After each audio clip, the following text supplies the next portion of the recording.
Technology in the cinema camera world is advancing at a rapid pace. We're at a point where the products being released are becoming more affordable while at the same time also becoming more capable. One of the companies that's a big part of that is ZCAM, especially with the launch of their recent flagship cameras, most notably their F6 model.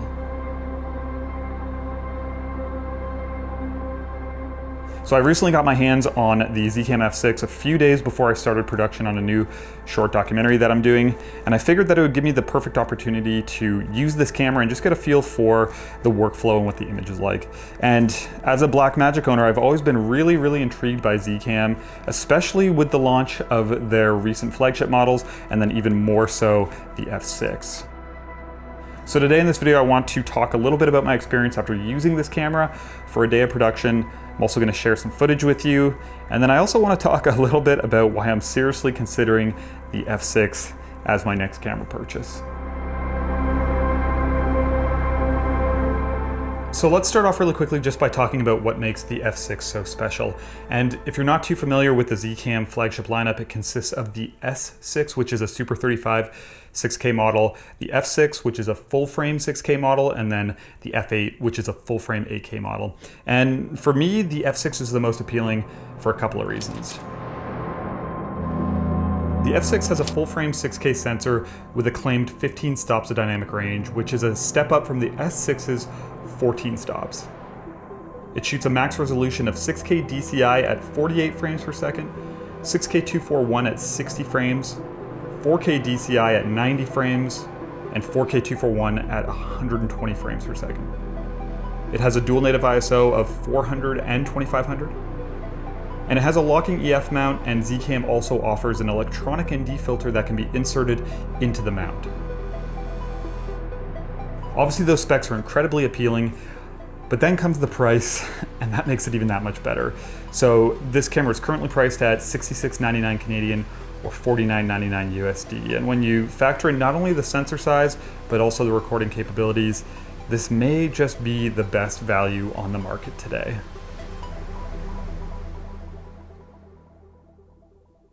So like I said, I was really interested in this camera before I even used it, but there were some things that I was curious about. And like with any new camera, it does take time to really kind of understand it and get a feel for things. But even just using it for a day, I feel like I was able to answer some of the questions that I had. So I want to go over those today and hopefully help out anyone who is wondering the same things. So the two areas I want to cover, first off, I want to talk about what it's like working with the camera when it comes to things like codecs, recording formats, rigging, usability, stuff like that. And then the second area is I want to talk about what the image is like when it comes to color science, what it's like to grade, what it's like to work with in post, and so on. So probably the best place to start is to talk about what it's like working with this camera. Hey guys, just out here today starting production on a new short documentary out at Thak Ironworks with Robb Martin. He's the owner of this place, and figured that this would be the perfect project to use the ZCAM F6 for. Just my initial day shooting with it here, a lot of low light, natural light scenarios, using some higher frame rate stuff. So at this point, just getting a feel for the camera and the workflow with it and how to use it and whatnot. So I'm gonna do this initial shoot day and then probably come back for one more after this.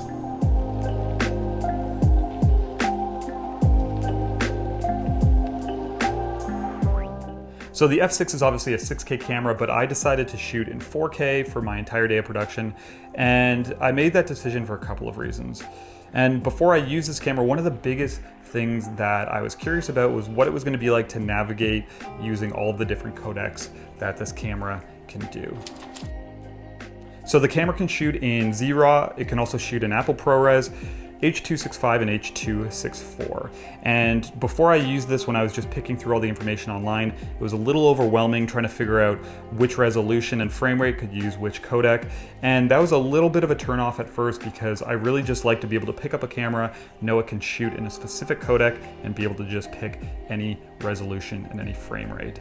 But I gotta say, after working with the camera for one day and just getting a feel for things, it actually was a lot easier than I thought it was gonna be.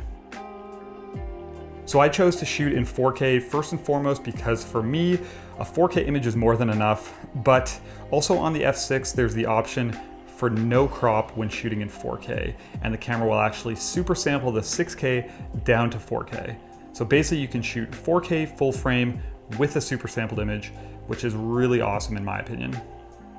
So the second reason is that I'm just really a big fan of Apple ProRes, and the ZCAM at 6K and 6K 241 can shoot ProRes, but it can only shoot up to 48 frames per second, and you have to use ProRes LT. If you want to shoot 60 frames at 6K 241, you have to switch over to H.265. So for me, by living in 4K 241, I was able to lock in to Apple ProRes 422 and shoot anywhere from 24 to 60 frames per second. I didn't have to worry about changing anything. And then there were a few shots that I wanted to shoot 4K 241 at higher speed, which the camera can do, can go up to 120 frames per second. So for that, I just had to switch to H.265, and then I could jump up to those faster frame rates. And for me, it's not even anything to do with the quality of H.265. I'm happy with the footage that I've shot and how it looks compared to the ProRes, but it's more so just working with H.265 in the edit. So ProRes just meshes so well with most editing systems and is really nice to use, whereas for me, whenever I'm using H.265, I have to make proxies, otherwise it just kind of bogs down my system. So whenever I can use ProRes 422, that's always going to be my first choice. So when it comes to using this camera, I gotta say I really love the size of it and how small it is, but I also love the shape of it and the fact that it's basically just a box and you can go and rig it out. And I like the fact that it's not shaped like a DSLR, like the Blackmagic Pocket Cinema camera. And for me, on the day of the shoot, I kind of just threw together a last minute rig using the small rig cage, top handle. I had the small rig side handle on an area rosette, a set of rails, mat box with some ND, and then I had a V-mount battery as well. And I did use an easy rig for a number of setups, although even without it, the camera was still really nice to handhold, and the extra accessories added some weight, which helped avoid any kind of micro jitters or stuff like that when handholding. So obviously, like with any new camera system, it takes some time to learn the menus and just understand where everything is. But I have to say, I really enjoyed ZCAM's menu layout, and I found that I was never really kind of digging through them for too long, hunting for different settings when I wanted to make changes.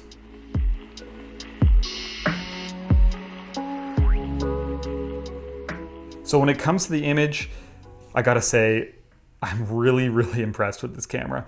And obviously with any new camera, it takes time to just really understand it and learn how to work with it, learn the sensor, learn how to expose it, just understand how to get the most out of it. So I am looking forward to taking some more time working with this camera and understanding it even better. But just from the one day of shooting with it and the little amount of time I spent playing around with the footage and doing some initial grades, I gotta say, I'm super impressed with the look from this camera.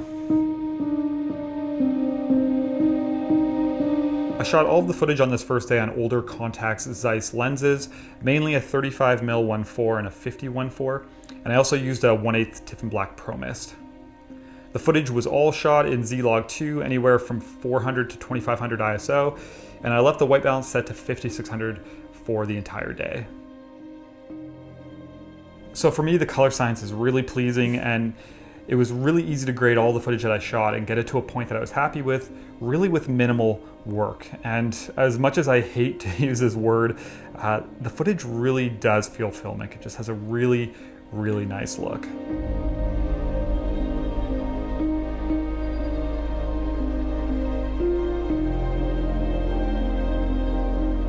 So for this shoot, I was working as a one-man team, and a lot of the scenes are natural light, and I was using some modifiers to shape things a little bit. But because of that, I was pushing the camera a lot of times, and there were a couple images where I included the bright windows, which were clipping, but I gotta say that I'm impressed with how the camera dealt with that overexposure and how it looks in the final image. So there's some camera systems out there that I've used in the past where I've had to do a lot of messing around and tweaking to get the footage to a point that I'm happy with, but the footage from the F6 was as easy as just bringing it into Premiere, using ZCAM's plugin, doing a little bit of tweaking, and then just giving it a light look at the end. So like I said at the start of this video, I was already intrigued by this camera before I used it. But there were a few things that were a little bit of a turnoff, mainly to do with the different codecs at different frame rates. But even after just using this for one day, the image really has won me over, and the look and feel of the full frame sensor is really nice to work with as well. And on top of that, ZCAM has been pretty responsive in the community and with firmware updates, so I have no doubts that this camera is probably going to get only better.